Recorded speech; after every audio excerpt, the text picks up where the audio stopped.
व्याख्यामुद्रां करसरसिजैः पुस्तकं शङ्खचक्रे बिभ्रद्भिन्नस्फटिकरुचिरे पुण्डरीके निषण्णः अम्लानश्रीरमृतविशतेरंशविप्लावयन् मामाविर्भूयादनगमहिमा मानसे वागधीशः नमस्ते प्राणेश प्रणतविभुवायामनिमगाः नमः स्वामिन् रामप्रियतमनमन् गुरुगुण नमस्तुभ्यं भीमप्रबलतमकृष्णेष्ट भगवन् नमः श्रीमन्मध्वप्रदिश सुदर्शन्नो जय जय श्रीगुरुभ्यो नमः।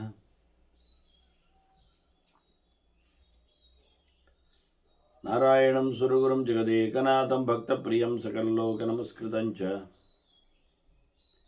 त्रैगुण्यवर्जितमजं विभुमाद्यमीशं वन्दे भवग्रम् अमरासुरसिद्धवन्द्यं नारायणं नमस्कृत्य नरं चैव नरोत्तमं देवीं सरस्वतीं व्यासं ततो जयमुदीरये।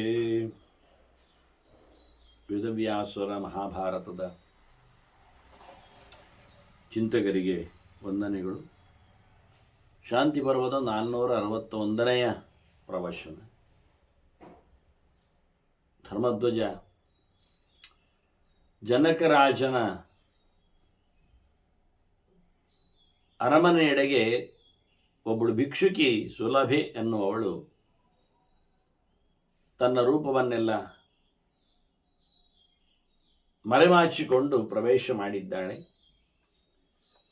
ರಾಜನ ಯೋಗ ಸಿದ್ಧಿಯ ಬಗ್ಗೆ ಕೇಳಿ ಬಂದವಳು, ಪರೀಕ್ಷೆಗಾಗಿ ನಿಂದವಳು. ಹೀಗಾಗಿ ರಾಜನನ್ನೇ ಸ್ತಂಭನಗೊಳಿಸಲು ಹೋದವಳು. ಆತನನ್ನು ದುರ್ಗುಟ್ಟಿ ನೋಡುವ ಮೂಲಕ ಆತನ ಕಣ್ಣಿನೊಳಗೆ ಕಣ್ಣು ಹಾಯಿಸಿ ತನ್ನ ತೇಜಸ್ಸಿನಿಂದ ಬಂಧನ ಮಾಡಲಿಕ್ಕೆ ತೆರಳಿದವಳ ಭಾವವನ್ನು ಅರಿತ ರಾಜ ಆಕೆಯನ್ನೇ ಭಾವಸ್ತಂಭನನ್ನಾಗಿಸಿದ್ದಾನೆ. ಮತ್ತು ಆತನೇ ನೇರ ಮಾತಿಗೆ ಪ್ರಾರಂಭ ಮಾಡಿದ್ದಾನೆ. ರಾಜನೇ ಹೇಳುತ್ತಾನೆ. ಅನೇಕ ಆಯಾಮಗಳಿಂದ ರಾಜನ ಮಾತುಗಳು ಇಲ್ಲಿ ನಮಗೆ ಲಭ್ಯವಾಗ್ತವೆ. ನೇರವಾಗಿ ಆತ ತನ್ನ ಪರೀಕ್ಷೆಗಾಗಿ ಬಂದವಳಿ ಎನ್ನುವುದನ್ನು ಗಮನಿಸ್ತಾನೆ. ಇದು ಮುಖ್ಯ ವಿಷಯ. ಹೇಳದ ಮುಂಚೆನೇ ಕೇಳದ ಮುಂಚೆಯೇ ಆತ ನೇರವಾಗಿ ಆಕೆಯ ಭಾವಗಳ ಬಗ್ಗೆ. ಅದರಿಂದ ಕೆಲವೊಮ್ಮೆ ನಾವು ಮತ್ತೊಬ್ಬರೊಳಗೆ ಪ್ರವೇಶ ಮಾಡುವುದು ಆಗುತ್ತೆ. ಆದರೆ ಅದರಿಂದ ತೊಂದರೆ ಏನಾಗ್ತದೆ ಕೇಳಿದರೆ, ನಮ್ಮ ಬಗ್ಗೆ ಅವರಿಗೆ ಗೊತ್ತಾಗಿ ಬಿಡ್ತದೆ. ನಮಗಿಂತ ಅವರು ಹುಷಾರಿದ್ದರೆ ನಮ್ಮನ್ನು ಅವರು ರೀಡ್ ಮಾಡಿಬಿಡ್ತಾರೆ. ಹೀಗಾಗಿ ಭಿಕ್ಷುಕಿ ರಾಜನನ್ನು ಓದಲು ಬಂದವಳು, ಪರೀಕ್ಷಿಸಲು ಬಂದವಳು, ಸ್ವಲ್ಪ ಹೆಚ್ಚೇ ತನ್ನ ಯೋಗದ ಸಿದ್ಧಿಯನ್ನು, ಶಕ್ತಿಯನ್ನು ಉಪಯೋಗಿಸಿಕೊಂಡ್ಳು. ಆದರೆ ತಾನೇ ಸಿಕ್ಕಿಬಿದ್ಲು ಅಂತ ಅವಳು ಅರ್ಥ ಆಗಿ ಹೋಯಿತು ರಾಜನಿಗೆ. ಅದನ್ನು ರಾಜನೇ ವಿಶೇಷಗಳ ಚಿಂತನೆಗಳನ್ನು ಆಕೆಗೆ ಆತ ನೀಡ್ತಾ ಇದ್ದಾನೆ. ಹಾಗಾಗಿ ರಾಜನ ಮಾತುಗಳಾಗಿ ನಾವಿವತ್ತು ಕೆಲವು ವಿಷಯಗಳನ್ನು ತಿಳ್ಕೊಳ್ಳಿಕ್ಕೆ ಬರ್ತದೆ. ಹೀಗೆ ಧರ್ಮರಾಜನಿಗೆ ಭೀಷ್ಮರು ಹಿಂದೆ ನಡೆದ ಇತಿಹಾಸವೊಂದನ್ನು ಸುಲಭೋಪಾಖ್ಯಾನವನ್ನು ನಮಗೆ ಕೊಟ್ಟಿದ್ದಾರೆ. ಭಗವತ್ಯಾಹ ಕ್ವಚರ್ಯೇಯಂ ಕೃತ ಕ್ವಚ ಗಮಿಷ್ಯಸಿ ಕಸ್ಯಚಿತ್ತಂ ಕುತೋ ವೇತಿ ಪಪ್ರಚ್ಛೈನಾಂ ಮಹೀಪತಿ. ರಾಜ ಪ್ರಶ್ನೆ ಮಾಡಿದ ಆಕೆಯನ್ನು ಅಂತ ಹೇಳಿ ಭೀಷ್ಮರು ಮೊದಲಿಗೆ ಚಿಂತನೆ ಕೊಡುತ್ತಾರೆ. ಏನು ಅಂತ ಕೇಳಿದ ರಾಜ ಅಂದರೆ, ಮೊದಲಾಗಿ ರಾಜನ ಪ್ರಶ್ನೆ ಮಾಡಿದ್ದೆ ಭಗವತ್ಯಾಹ ಕ್ವಚರ್ಯೇಯಂ ಕೃತ ಅಂತ. ನೀನೇಕೆ ಈ ರೀತಿಯಾದಂತಹ ಆಚರಣೆಯನ್ನು ಮಾಡಿದೆ? ನನ್ನ ಪರೀಕ್ಷೆಗಾಗಿ ನನ್ನೊಳಗೆ ತೇಜಸ್ಸಿನ ಮೂಲಕ ಪ್ರವೇಶಗೈಯುವ ಹುಚ್ಚು ಸಾಹಸ ಇದು ಯಾಕೆ ನಿನಗೆ ಬಂತು? ಪೂಜ್ಯಳೆ ಅಂತ ಕರೀತಾನೆ. ಹಾಗಾಗಿ ಅವಳು ಯೋಗ ಧರ್ಮದಲ್ಲಿ ಇದ್ದಾಳೆ ಎನ್ನುವುದನ್ನು ಗಮನಿಸಿದ್ದಾನಿವ, ಸಾಮಾನ್ಯ ಅಲ್ಲ ಅಂತ. ಮತ್ತು ಹೇಳ್ತಾನೆ ಅವನು, ವಾಸ್ತವವಾಗಿ ಹೇಳುವಾಗಲೇ ಮಾನಾರ್ಹಾಸಿ ಮತಾಸಿಮೆ ಅಂತಲೇ ಹೇಳ್ತಾನೆ, ನನಗೆ ನಿನ್ನ ಮೇಲೆ ಗೌರವ ಇದೆ, ನೀನು ಗೌರವಕ್ಕೆ ಪಾತ್ರಳು ಎನ್ನುವುದು ನನ್ನ ಅಭಿಪ್ರಾಯವಾಗಿದೆ ಅಂತಲೇ ಹೇಳುತ್ತಾನೆ. ಹಾಗಾಗಿ ಮೊದಲಿಗೆ ಕೇಳಿಬಿಟ್ಟ, ನೀನೇಕೆ ಹೀಗೆ ನಡೆದೆ, ಹೀಗೆ ನಡೆಸಿದೆ, ಈ ಚರ್ಯ ನಿನ್ನದೇನು, ಮತ್ತು ನೀನು ಎಲ್ಲಿಗೆ ಹೊರಟವಳು, ಇನ್ನೆಲ್ಲಿ ಹೋಗಲಿಕ್ಕೆ ಉಂಟು, ಎಲ್ಲಿಂದ ಬಂದವಳು ನೀನು, ಯಾರವಳು ನೀನು, ನಿನ್ನ ಪರಿಚಯ ಬೇಕು ಕೇಳ್ತಾನೆ. ಪರಿಚಯ ಇಲ್ಲದೆ ಕೆಲಸ ಆಗುವುದಿಲ್ಲವೇ ಕೇಳಿದರೆ ರಾಜ ಹೇಳುತ್ತಾರೆ, ಪರಿಚಯ ಯಾಕೆ ಬೇಕು ನಿಜವಾಗಿ ಅಂತ. ಯಾಕೆ ನಿನ್ನ ಪರಿಚಯದ ಬಗ್ಗೆ ನಾನೇಕೆ ಕೇಳಿಕೊಂಡೆ ಅಂತ ಕೇಳಿದರೆ, ನಿನ್ನಲ್ಲಿ ಒಳ್ಳೆಯತನ ಕಾಣ್ತಾ ಇಲ್ಲ ಅಂತ ಸ್ಪಷ್ಟಪಡಿಸಿದ. ಇನ್ನೊಬ್ಬರನ್ನು ಪರೀಕ್ಷಿಸಲೋಸುಗ ಹೇಳದೆ ಅವರಿಗೆ ಹಿಡನ್ ಕ್ಯಾಮರಾ ಇಟ್ಟಾಗಿ, ಇದು ಅಧಿಕ ಪ್ರಸಂಗ ಇದ್ದಾಗೆ. ಅದರಿಂದ ಶ್ರುತೆ ವಯಸ್ಸಿ ಜಾತೌಚ ಸದ್ಭಾವೋ ನಾಧಿಗಮ್ಯತೆ. ನಿನ್ನನ್ನು ನಾನು ಓದಿಕೊಂಡಾಗ ನಿನ್ನಲ್ಲಿ ನನಗೆ ನಿನ್ನ ಓದಿನ ವಿಷಯದಲ್ಲಾಗಲಿ, ನಿನ್ನ ಜ್ಞಾನದ ವಿಷಯದಲ್ಲಾಗಲಿ, ನಿನ್ನ ವಯಸ್ಸಿನ ವಿಷಯದಲ್ಲಾಗಲಿ, ನಿನ್ನ ಹುಟ್ಟಿನ ವಿಷಯದಲ್ಲಾಗಲಿ ನನಗೆ ಒಳ್ಳೆಯದ್ದು ಕಾಣುತ್ತಾ ಇಲ್ಲ ಅಂತ ಹೇಳ್ತಾರೆ. ಯಾಕೆ, ಇವಳು ವೇಷ ಮರೆಸಿ ಬಂದದ್ರಿಂದ ಅದವನು ವೇಷ ಮರೆಸಿದ್ದಾನೆ ಎನ್ನುವುದು ಅರ್ಥ ಆಯ್ತು ಅವನಿಗೆ, ಇದು ಒರಿಜಿನಲ್ ಅಲ್ಲ ಅಂತ. ಈ ವಿಷಯಗಳಿಗೆ ಏಶ್ವರ್ತೇಶ್ ಉತ್ತರಂ ತಸ್ಮಾತ್ ಪ್ರವೇದ್ಯಂ. ನಿನ್ನ ಹುಟ್ಟಾಗಲಿ, ಜಾತಿಯಾಗಲಿ, ಅಥವಾ ನಿನ್ನ ನಿಜವಾಗಿರತಕ್ಕಂಥ ವಯಸ್ಸಾಗಲಿ, ಸಂಗತಿಯಾಗಲಿ, ನಿನ್ನ ಅಧ್ಯಯನ ಆಗಲಿ, ನಿನ್ನ ಕಲಿಕೆ ಆಗಲಿ ಸರಿಯಾಗಿ ನನಗೆ ಗೊತ್ತಿಲ್ಲದೆ ಇದ್ದರೆ ನಿನ್ನಲ್ಲಿ ವ್ಯವಹಾರ ಮಾಡಲಿಕ್ಕೆ ಆಗುವುದಿಲ್ಲ. ಮತ್ತು ಸಮಾಗಮೇ ಪ್ರವೇದ್ಯ. ನನ್ನ ಹತ್ರ ನೀನು ಒಡನಾಟವನ್ನು ನಡೆಸಬೇಕಾದ್ರೆ ನೀನು ಯಾರು, ಎಂಥದ್ದು ಅಂತ ನನಗೆ ಅರ್ಥ ಆಗಿರಬೇಕಲ್ಲ. ನನಗೆ ನಿನ್ನಲ್ಲಿ ಒಳ್ಳೆಯತನ ಕಾಣುತ್ತಾ ಇಲ್ಲಲ್ಲ ಅಂತ. ಅದೇನಂತ ಮತ್ತೆ ಅವನು ಬಿಡಿಸ್ತಾನೆ, ಬಿಡಿ. ಹಾಗಾಗಿ ನಾನು ಹೇಳೋದಿಲ್ಲ ಇಲ್ಲಿ. ರಾಜ ಹೀಗೆ ಹೇಳ್ತಾನೆ, ತಿಳ್ಕೊಳ್ಳಲಿಕ್ಕೆ ಬೇಕು ಮಾತಾಡುವ ಮುಂಚೆ ಅಂತ. ನೀನು ನನ್ನನ್ನು ಪರೀಕ್ಷೆ ಮಾಡಲಿಕ್ಕೋಸ್ಕರ ಬಂದವಳು, ಹಾಗಾಗಿ ನಾನು ಅದನ್ನು ಉತ್ತರ ಕೊಟ್ಟುಕೊಂಡು ಹೋಗ್ತೇನೆ ಅಂತ ಶುರು ಮಾಡ್ತಾನೆ ಸೀದರಾಜ. ಛತ್ರಾದಿಶು ವಿಶೇಷೇಶು ಮುಕ್ತಂ ಮಾಂ ವಿದ್ಧಿ ತತ್ವತಃ. ಸಹಜವಾಗಿ ನನಗೆ ಈ ಛತ್ರ, ಚಾಮರ, ಪರ್ಯಂಕ, ಈ ಜನರ ಹೊಗಳು ಮಾತುಗಳು, ಅರಮನೆಯ ಪಚ್ಚೆ ಪರಮಾನ್ನದ ಊಟ, ಈ ಉದ್ಯಾನ, ಈ ವಿಶ್ರಾಂತಿ ಧಾಮ, ಇವೆಲ್ಲ ನನಗೆ ಬೇಡ. ಇದರಿಂದ ನಾನು ಹೊರಗಿದ್ದೆ, ಇದರಲ್ಲಿ ನಾನು ಬಿಡುಗಡೆಯನ್ನು ಪಡೆದಿದ್ದೇನೆ. ತಿಳ್ಕೊ ಸ್ಪಷ್ಟವಾಗಿ. ನಾನು ಪಂಚಶಿಖನ ಶಿಷ್ಯ, ಪರಾಶರ ಸಗೋತ್ರಸ್ಯ ವೃತ್ತಸ್ಯ ಮಹಾತ್ಮನಃ ಭಿಕ್ಷೋ ಪಂಚಶಿಖಸ್ಯಾಹಂ ಶಿಷ್ಯ ಪರಮಸಮ್ಮತಃ. ಹೆಚ್ಚಾಗಿ ಎಲ್ಲ ಶಿಷ್ಯರು ಅಂತ ಶಿಷ್ಯರು ಹೇಳಿಕೊಂಡು ಬರ್ತಾರೆ. ನಾನು ಶಿಷ್ಯ ಅಂತ ಶಿಷ್ಯ ಹೇಳಬಾರ್ದು, ಗುರು ಹೇಳಬೇಕು ಅವ ನನ್ನ ಶಿಷ್ಯ ಅಂತ. ಅಂದರೆ ಗುರು ಓದಿರ್ತಾನೆ, ಅದರಿಂದ ಸರ್ಟಿಫಿಕೇಟ್ ಕೊಡಬೇಕಾದವನು ಶಿಷ್ಯ ಅಂತ. ಇವತ್ತು ಎಲ್ಲರೂ ದೊಡ್ಡವರ ಹೆಸರು ಹೇಳಿಕೊಂಡು ನಾವು ಶಿಷ್ಯರು ಅಂತ ತಿರುಗಾಡ್ತಾರೆ. ನಾನು ಉದಾಹರಣೆ ಹೇಳಬೇಕಾಗಿಲ್ಲ, ನಿಮಗೆ ಅರ್ಥ ಆಗಿರಬೇಕು. ಎಷ್ಟೋ ಜನ ಇದ್ದಾರೆ ಬನ್ನಂಜಿ ಶಿಷ್ಯರು ಅಂತ ಹೇಳಿಕೊಂಡು ತಿರುಗುವವರು. ಇದ್ದಾಗ ಬನ್ನಂಜಿಯವರೊಮ್ಮೆ ಅವರನ್ನು ಶಿಷ್ಯರು ಅಂತ ಹೇಳಿದ್ದಿಲ್ಲ, ಕನ್ಸಿಡರ್ ಮಾಡಿರುವುದಿಲ್ಲ. ಅಂದರೆ ಅವರು ಬಂದು ಸೇರಲಿಲ್ಲ ಅಂತ ಹೇಳುವುದಲ್ಲ, ನಾನು ಶಿಷ್ಯತೆಯನ್ನು ಮರೆತಿಟ್ಟುಕೊಂಡಾಗ. ಹಾಗಾಗಿ ಯಾರು ಹೇಳಿರಬೇಕು ಅಂದರೆ ನನ್ನಿಂದ ಅವನು ತಿಳ್ಕೊಂಡಿದ್ದಾನೆ, ನನ್ನನ್ನು ಮುಂದಕ್ಕೆ ಉಳಿಸಿಕೊಡುತ್ತಾನೆ, ನಾನು ಅವರ ಪ್ರಕಾರದಲ್ಲಿ ಉಳಿದಿರ್ತೇನೆ ಅನ್ನುವ ಭರವಸೆ ಬರಿಬೇಕಲ್ಲ. ಇವತ್ತು ಕ್ಯಾಶ್ ಮಾಡಿಕೊಳ್ಳಲಿಕ್ಕೆ ಹೇಳಿಕೊಂಡು ತಿರುಗಲಿಕ್ಕೆ ಎಲ್ಲರ ಶಿಷ್ಯರನ್ನು ಹೇಳ್ತಾರೆ. ಆಚೆ ಹೋದ ನಂತರ ಅವರ ಶಿಷ್ಯರು ಅಂತ ಹೇಳ್ತಾರೆ, ಈಚೆ ಬಂದಂದು ಇವರು ಶಿಷ್ಯರು ಹೇಳ್ತಾರೆ. ಯಾವ ಮಠದಲ್ಲಿಯೂ ಅವರು ಬದುಕಿ ಬರಬೇಕಾದರೆ ಅಲ್ಲಿನ ಪ್ರಸಿದ್ಧರನ್ನು ತಮ್ಮ ಗುರುಗಳು ಅಂತ ಒಪ್ಪಿಕೊಂಡು ಹೇಳಿಕೊಂಡು ತಿರುಗ್ತಾರೆ. ಅದು ವಿಷಯ. ಆಗ ಅದು ಉಡುಪಿಯಲ್ಲಿ ಆ ನಮೂನೆಯ ಒಂದು ಟ್ರೆಂಡ್ ಇಲ್ಲ. ಉಡುಪಿಯ ಮಠಗಳಲ್ಲಿ ಇಂಥವರ ಶಿಷ್ಯ ಅಂತ ಹೇಳಿಕೊಳ್ಳುವ ಮೂಲಕ ಒಂದು ಮಠದಲ್ಲಿ ಒಂದು ಹೆಬ್ಬಾಗಿಲು ಒಂದಡಿ ಉದ್ದ ಒಂದಡಿ ಅಗಲ ಆಗಿ ಹೋಗುವುದೇನಿಲ್ಲ.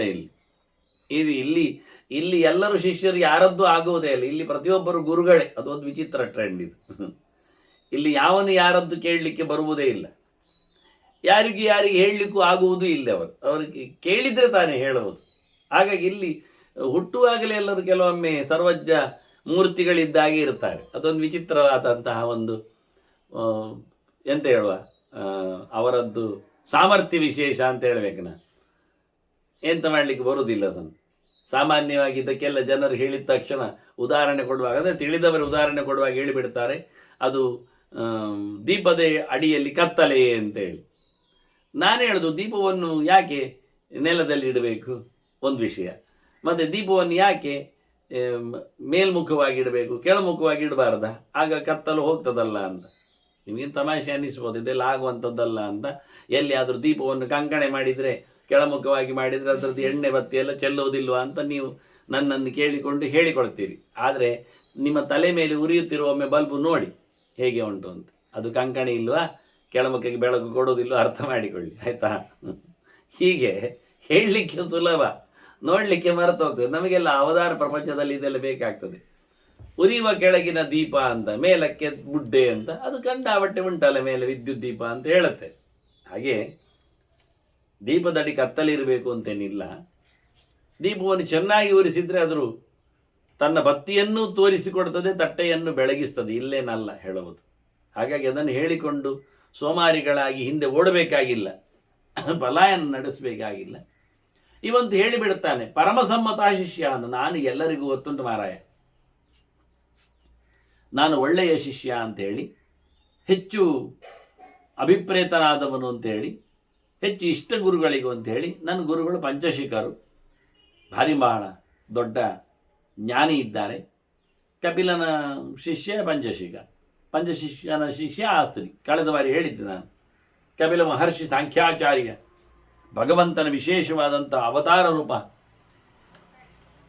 ಅವನ ಶಿಷ್ಯ ಪಂಚಶಿಖ, ಪಂಚಶಿಖನ ಶಿಷ್ಯ ನಾನು. ಅವನು ಹೇಳುದು, ರಾಜ ಓದಿಕೊಂಡಿದ್ದೇನೆ, ಪರಾಶರ ಗೋತ್ರವನು, ಮತ್ತೆ ಬಹಳ ತಿಳಿದವ, ತುಂಬ ಎತ್ತರದವ. ಅವನು ಮೋಕ್ಷ ಧರ್ಮದ ಬಗ್ಗೆ 3 ದಾರಿ ಹೇಳ್ತಾನೆ. ತ್ರಿಪಥೇ ಮೋಕ್ಷ ಧರ್ಮೇಸ್ಮಿನ್ ಗತಾಧ್ವಾ ಚಿನ್ನ ಸಂಶಯ. ಅವನಿಗೆ ಆ 3 ಮೋಕ್ಷ ಧರ್ಮದ ದಾರಿಗಳು ಸಹ ಚೆನ್ನಾಗಿ ಗೊತ್ತು.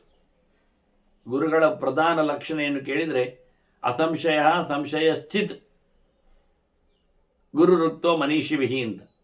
ಗುರುಗಳಿಗೆ ಅವರಿಗೆ ಏನು ವಿಷಯದಲ್ಲಿ ಡೌಟ್ ಇರಬಾರ್ದು, ಇನ್ನೊಬ್ಬರ ಡೌಟನ್ನು ಪರಿಹಾರ ಮಾಡಲಿಕ್ಕೆ ಅವರಲ್ಲಿ ತಾಕತ್ತಿರಬೇಕು, ಅಂದರೆ ಯುಕ್ತಿ ಇರಬೇಕು, ಪ್ರಮಾಣಗಳಿರಬೇಕು.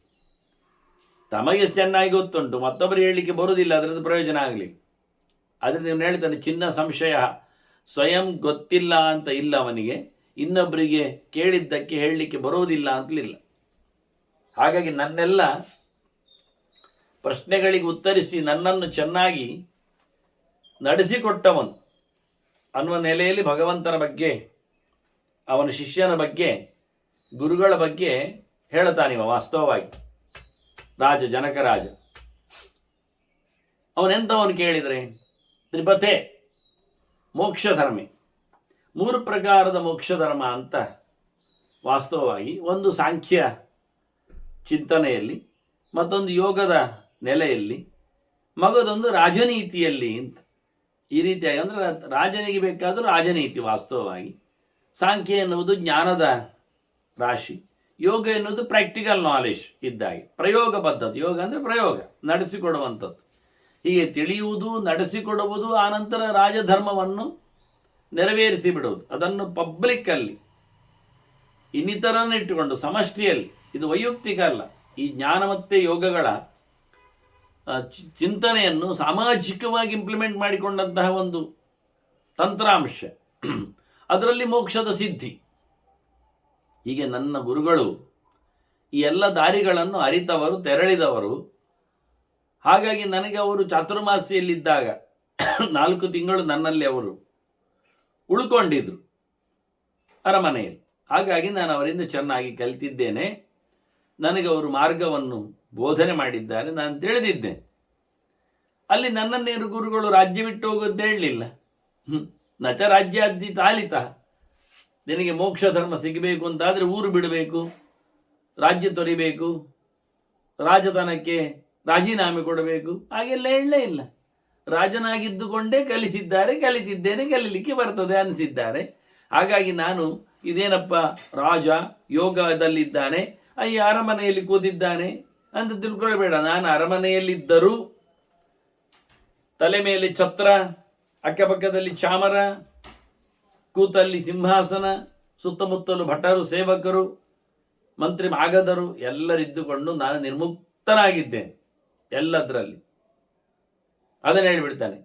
ಯಾಕೆಂದರೆ ನಾನು ಯಾವುದರ ಆಸೆ ಆಕಾಂಕ್ಷೆಗಳಲ್ಲಿ ಆಮಿಷಗಳಲ್ಲಿ ಇಲ್ಲವೇ ಇಲ್ಲ. ಮುಕ್ತರಾಗ ಚರಾಮ್ಯೇಕ ಪರೇ ಪದೇ ಪರಮಕ್ಕೆ ಸ್ಥಿತ, ಸರ್ವೋತ್ತಮವಾದ ಭಗವಂತನ ಸ್ಥಾನದಲ್ಲಿ ಎತ್ತರದಲ್ಲಿ ಮೋಕ್ಷದ ಒಂದು ಹಿನ್ನೆಲೆಯಲ್ಲಿ ನಾನು ಯಾವುದನ್ನು ಆಸೆ ಪಟ್ಟಿಕೊಂಡು ಉಂಟಲ್ಲ ಹೇಳಿಕೊಂಡು ಅಂಟಿಕೊಂಡು ನಂಟುಕೊಂಡು ನಾನಿಲ್ಲ. ಹಾಗೆ ನಾನು ಒಬ್ಬಂಟಿಗನಾಗಿ ಈ ಲೋಕದಲ್ಲಿ ಇದ್ದೇನೆ ಅಂತ ನೋಡಿ. ಇಡೀ ರಾಜ ಇದೆ, ಇಡೀ ರಾಜ್ಯ ಇದೆ, ತಾನು ಹೇಳ್ತಾನೆ ನಾನೊಬ್ಬನೇ ಅಂತ. ನಾನೊಬ್ಬನೇ ಅನುಸಂಧಾನ ಮಾಡ್ತೇನೆ, ಅನುಭವಿಸ್ತೇನೆ, ತಿಂತೇನೆ, ತಿರುಗ್ತೇನೆ, ಮಾತಾಡ್ತೇನೆ, ವ್ಯವಹರಿಸ್ತೇನೆ. ಯಾಕೆ ಅಂದರೆ ಎಲ್ಲ ವಿಷಯದ ಮೇಲೆ ನಮಗೆ ಬೇಡ ಅಂತ ಕಾಣುವಂಥದ್ದು ಕೇವಲ ಎಚ್ಚರದಿಂದ ಮಾತ್ರ. ಜ್ಞಾನಾದೇವಚ ವೈರಾಗ್ಯಂ ಜಾಯತ್, ಮತ್ತು ಯಾವುದರಿಂದಲೂ ಅಲ್ಲ. ರೋಗವಂತೂ ಆಸ್ಪತ್ರೆ ಹೋದ, ಒದ್ದಾಡಿದ, ಮತ್ತೆ ಪುನಃ ಅವನಿಗೆ ವೈರಾಗ್ಯ ಬರುತ್ತೆ ಹೇಳಬೇಡಿ. ಯಥಾ ಪ್ರಕಾರ ಗಟ್ಟಿಯಾದ ನಂತರ ಅವ ಹೇಳ್ತಾನೆ ಗಟ್ಟಿಯಾಗಿದ್ದೇನೆ, ಈಗ ಸಮಸ್ಯೆ ಏನಿಲ್ಲ, ತೊಂದರೆ ಎಲ್ಲ ಹೇಳ್ತಾನೆ, ಮುಗೀತಾ ಅಷ್ಟೇ. ಇಲ್ಲ ಮತ್ತು ಹೆಚ್ಚು ಕಡಿಮೆ ಆದೀತು, ಮತ್ತೆ ಆಸ್ಪತ್ರೆ ಓಡಬೇಕಾಗತ್ತೆ, ಇಲ್ಲಪ್ಪ ಈ ಸರ್ತಿ ಆಸ್ಪತ್ರೆಗೆ ನಾನು ತಯಾರಾಗಿಯೇ ಇರ್ತೇನೆ ಅಂತ ನೋಡಿ, ಹೇಗೆ ಉಂಟು. ಹಾಗಾಗಿ ಮನುಷ್ಯ ಅವನಿಗೆ ಜ್ಞಾನದಲ್ಲಿ ಅಲ್ಲದೆ ಇನ್ಯಾವುದರಿಂದಲೂ ಬಲಾತ್ಕಾರದಲ್ಲಿ ವೈರಾಗ್ಯಗಳೆಲ್ಲ ಹುಟ್ಟುವುದಿಲ್ಲ. ಅಂತಹ ವೈರಾಗ್ಯ ಬರಬೇಕಾದರೆ ಸುಮ್ಮನೆ ಸುಮ್ಮನೆ ಬರುವುದಿಲ್ಲ. ಅಂತಹ ವೈರಾಗ್ಯಕ್ಕೆ ಮೋಕ್ಷೋಪಯೋಗಿಯಾದ ಜ್ಞಾನ ಅದು ಬಂದಾಗಲೇ ವೈರಾಗ್ಯ ಗಟ್ಟಿಯಾಗುವುದು. ಆ ಜ್ಞಾನೇನ ಕುರಿತೆ ಯತ್ನಂ, ಅವನು ತಿಳಿದ ನಂತರ ಮೋಕ್ಷಕ್ಕೆ ತೆರಳಿಕ್ಕೆ ಪ್ರಯತ್ನ ಮಾಡ್ತಾನೆ. ಪ್ರಯತ್ನ ಮಾಡದೇನು ಸಿಗುವುದಿಲ್ಲ. ಜ್ಞಾನ ಉಂಟು ಅಂದ ತಕ್ಷಣ ಯಾರು ಕೊಡುವುದಿಲ್ಲ ಏನನ್ನು ಸಹ. ತನ್ನ ಮಾರ್ಗದಲ್ಲಿ ನಾವು ಪ್ರಯತ್ನಿಸಬೇಕು. ಪ್ರಯತ್ನ ನಿಂತರ ಯತ್ನೇನ ಪ್ರಾಪ್ಯತೆ ಮಹತ್, ದೊಡ್ಡದಾಗಿರತಕ್ಕ ಸಂಗತಿ ಯತ್ನದಿಂದಲೇ ಸಾಧ್ಯ. ಸಿಂಹ ಭಾರಿ ದೊಡ್ಡ ಸಂಗತಿ ಅಂತ ಹೇಳಿ ಅದು ಸುಮ್ಮನೆ ಕೂತ್ರೆ ಬಾಯಿ ಒಳಗೆ ಬೀಳ್ತದ ಪ್ರಾಣಿಗಳು? ಇಲ್ಲ. ಮೃಗರಾಜ ಇದ್ದಾನೆ, ಎಲ್ಲ ಪ್ರಾಣಿಗಳು ಹೆದರುತ್ತಾವೆ, ವಿಷಯ ಸತ್ಯವೇ. ಆದ್ದರಿಂದ ಅದು ಕೂತಲ್ಲಿ ಅದರ ಬಾಯಿಗೆ ಬೀಳುವುದಿಲ್ಲ. ಅದು ಎದ್ದು ಹೋಗಬೇಕು, ಬೇಟೆ ಆಡಬೇಕು, ಪಂಚ ದರ್ಶನ ಮಾಡಿಯೇ ಬಂಜಿ ಜಿಂಜಿಸಬೇಕದು. ಇಲ್ಲ ಆದರೆ ಇಲ್ಲ. ತನ್ನ ಪೌರುಷವನ್ನು ತೋರಿಸದೆ, ಪ್ರಾಣಿಗಳ ಮೇಲೆ ತಾನು ಹೊಡೆದು ಹಾಕದೆ, ತನ್ನ ಬಾಯೊಳಗೆ ಅವುಗಳೇನು ಸಹ ಬೀಳುವುದಿಲ್ಲ. ಆದ್ದರಿಂದ ಎಷ್ಟು ಸಣ್ಣದಾಗಲಿ ಎಷ್ಟು ದೊಡ್ಡದಾಗಲಿ ಅದಕ್ಕೆ ಬೇಕಾದ್ದರ ಬಗ್ಗೆ ಪ್ರಯತ್ನ ಮಾಡಲೇಬೇಕು. ಪ್ರಯತ್ನದಿಂದ ಖಂಡಿತವಾಗಿಯೂ ಸಿಗ್ತದೆ. ಆದ್ದರಿಂದ ಜ್ಞಾನದಿಂದ ಮೋಕ್ಷ ಆಗ್ತದೆ, ಜ್ಞಾನದಿಂದ ಮೋಕ್ಷ ಆಗ್ತದೆ ಅಂತ ಹೇಳಿ ಕೂತ್ರೆ ಜ್ಞಾನ ಬರುವುದಿಲ್ಲ. ಇದು ಪುಸ್ತಕ ಓದಿದರೆ ಖಂಡಿತವಾಗಿ ಗೊತ್ತಾಗ್ತದೆ. ಹೌದು, ಓದಿದ್ರೆ ಅಲ್ವ. ಅದನ್ನ ಇಟ್ಕೊಂಡು ತೇಲಾಡಿಯಲ್ಲಿ ಹಾಕಿ ಮಲಗಿ ಬಿಟ್ರೆ, ಕಾಲಡಿಯಲ್ಲಿ ಹಾಕಿ ಚೆಲ್ಲಿ ಬಿಟ್ರೆ, ಬುಗುಳಿಯಲ್ಲಿ ಹಾಕಿ ಕೂತು ಬಿಟ್ರೆ ಏನು ಬರುವುದಿಲ್ಲ. ಅದರಿಂದ ಜ್ಞಾನವನ್ನು ಸಂಪಾದನೆ ಮಾಡಲಿಕ್ಕೆ ಪ್ರಯತ್ನಿಸಬೇಕು ಕೂತು. ಆ ಪ್ರಯತ್ನದಿಂದ ಖಂಡಿತವಾಗಿಯೂ ಮಹದ್ ಇಷ್ಟಾರ್ಥಗಳನ್ನು ಭಗವಂತನನ್ನಾತ ಪಡೀಲಿಕ್ಕೆ ಆಗ್ತದೆ. ಮಹದ್ವಂದ್ವ ಪ್ರಮೋಕ್ಷಾಯ ಸಾ ಸಿದ್ಧಿ ಯಾವ ಯೋತಿ. ಜ್ಞಾನದ ಸಿದ್ಧಿ ಉಂಟಲ್ಲ, ಅದು ಯಾವ ಮನುಷ್ಯನಲ್ಲಿ ಯಾವಾಗ ಏನು ಅಂತ ಹೇಳುವುದಿಲ್ಲ. ಅದಕ್ಕೆ ವಯಸ್ಸು ಲೆಕ್ಕಾಚಾರ ಇಲ್ಲ, ಅದಕ್ಕೆ ಭಾಷೆ ಇತಿಮಿತಿಯ ವ್ಯವಸ್ಥೆ ಅಲ್ಲ, ಅದಕ್ಕೆ ದೇಶಕಾಲಗಳೆಲ್ಲ ಕೇಳಲಿಕ್ಕೆ ನಿಲ್ಲುವುದಿಲ್ಲ. ಯಾವಾಗಾದರೂ ಕಲಿಯುವುದೇ, ಎಂಥ ವಯಸ್ಸಿನಾದವನು ತಿಳ್ಕೊಳ್ಳುವುದೇ. ಕೆಲವರು ಹೇಳೋದುಂಟು, ಇನ್ನೆಂತೆಲ್ಲ ತಿಳ್ಕೊಂಡು ಜಪ ಮಾಡಿ ಎಂಥ ಪ್ರಯೋಜನ ಅಂತ. ಅಲ್ಲ, ಮೊದಲೆಲ್ಲ ಮಾಡಿ ಹಾಳಾಯ್ತಲ್ಲ, ಹೋಗಲಿ, ಇನ್ನಾದರೂ ತಿಳ್ಕೊಂಡು ಮಾಡಬಹುದಲ್ಲ. ಉದಾಸೀನ ಪ್ರವೃತ್ತಿಗಳು, ಅದಕ್ಕೆ ಎಂತ ಮಾಡಲಿಕ್ಕೆ ಬರುವುದಿಲ್ಲ. ಒಂದು ದಿನ ಆದರೂ ಇನ್ನು ಒಳ್ಳೇದಾಗ್ತದಲ್ಲ, ಅದನ್ನು ಕೇಳುವುದಿಲ್ಲ. ಹಾಗಾಗಿ ಇಲ್ಲಿ ಹೇಳ್ತಾರೆ, ಜ್ಞಾನದ ಸಿದ್ಧಿ ಉಂಟಲ್ಲ ಅದು ಬಹಳ ಅಪೂರ್ವವಾದದ್ದು. ದ್ವಂದ್ವಗಳನ್ನು ದೂರ ಮಾಡುವಂಥದ್ದು ಜ್ಞಾನದ ಸಿದ್ಧಿ. ಸುಖ ದುಃಖಗಳಾಗಲಿ, ಜಯಾಪಜಯಗಳಾಗಲಿ, ಅಥವಾ ಲಾಭ ನಷ್ಟಗಳಾಗಲಿ, ಇಂಥ ದ್ವಂದ್ವಗಳಿಂದ ಆತ ದೂರನಾಗ್ತಾನೆ. ಮೋಹದಿಂದ ಆತ ಬಳಲುವುದಿಲ್ಲ. ಹಾಗಾಗಿ ಅಂಥ ಒಂದು ಜ್ಞಾನ ಸಿದ್ಧಿ ಅದು ನನಗೆ ಆಗಿದೆ ಅಂತಾನೆ ರಾಜ. ಸೇಯಂ ಪರಮಿಕಾ ಸಿದ್ಧಿ ಪ್ರಾಪ್ತ ನಿರ್ದ್ವಂದ್ವತಾಮಯ. ನಾನು ದ್ವಂದ್ವಾತೀತನಾಗಿದ್ದೇನೆ. ನನಗೇನು ತಾಗುವುದಿಲ್ಲ. ಏನಾದರೂ ಸಹ ನಾನು ಲಾಭಾಲಾಭವು ಜಯಾಜಯೋದು ಸುಖ ದುಃಖೆ ಸಮಯಕೃತ್ವ ಅಂತ ಕೃಷ್ಣ ಹೇಳಿದಾಗೆ, ಯೋಗಿಯಾದವ, ಎಚ್ಚರವುಳ್ಳವ, ಭಗವದೆಚ್ಚರದಿಂದ ತನ್ನ ಸಮಸ್ಯೆಗಳನ್ನೆಲ್ಲ ತಾನು ಯಾವುದೇ ಕಾಂಟ್ರಾಡಿಕ್ಟಿ ಇರಲಿ ಅದನ್ನು ತಾನು ಓವರ್ಕಮ್ ಮಾಡಿಕೊಳ್ತಾನೆ. ಮೆಟ್ಟಿ ನಿಲ್ಲುವ ಸಾಮರ್ಥ್ಯವನ್ನು ಪಡೆದಿರ್ತಾನೆ. ಇದನ್ನೇ ನಿರ್ದ್ವಂದ್ವತ ಅಂತ ಕರೆಯುತ್ತೆ. ದ್ವಂದ್ವಾತೀತನಾಗ್ತಾನೆ. ದ್ವಂದ್ವಾತೀತ ಅಂತ ಕೃಷ್ಣ ಹೇಳ್ತಾ ಇರ್ತಾನೆ ಯಾವಾಗ, ದ್ವಂದ್ವಾತೀತನಾಗು ಹೇಳಿ. ಇಹೈವ ಗತ ಮೋಹೇನ ಚರತ. ಇಂಥ ಮೋಹವನ್ನು ಕಳ್ಕೊಂಡು ನಾನು ತಿರುಗುವುದರಿಂದ, ಎಂಥ ಮೋಹ ಅದು, ಬಹಳ ಜೋರಾದಂತಹ ಮೋಹ ಇತ್ತು. ಅದನ್ನು ನಾನು ಮುಕ್ತ ಸಂಗಿನ, ಎಲ್ಲವನ್ನು ಸಹ ಅಪ್ಪಿಕೊಳ್ಳದೆ ನಾನು ಇದೆಲ್ಲ ಬಿಟ್ಟುಕೊಟ್ಟಿದ್ದೇನೆ. ಅದು ಹೇಗೆ ಕೇಳಿದರೆ, ಯಥಾ ಕ್ಷೇತ್ರ ಮೃದುಭೂತ. ವಾಸ್ತವವಾಗಿ ಜ್ಞಾನದ ಸಿದ್ಧಿ ನನಗೆ ಇಲ್ಲಿಯೇ ಮೋಹವನ್ನು ಬಿಟ್ಟದ್ರಿಂದ ಆಗಿಬಿಟ್ಟಿದೆ. ಅದು ಹೇಗೆ ಕೇಳಿದರೆ ಒಂದು ದೃಷ್ಟಾಂತ ಹೇಳ್ತಾನೆ. ಬೀಜದ ಕತೆ.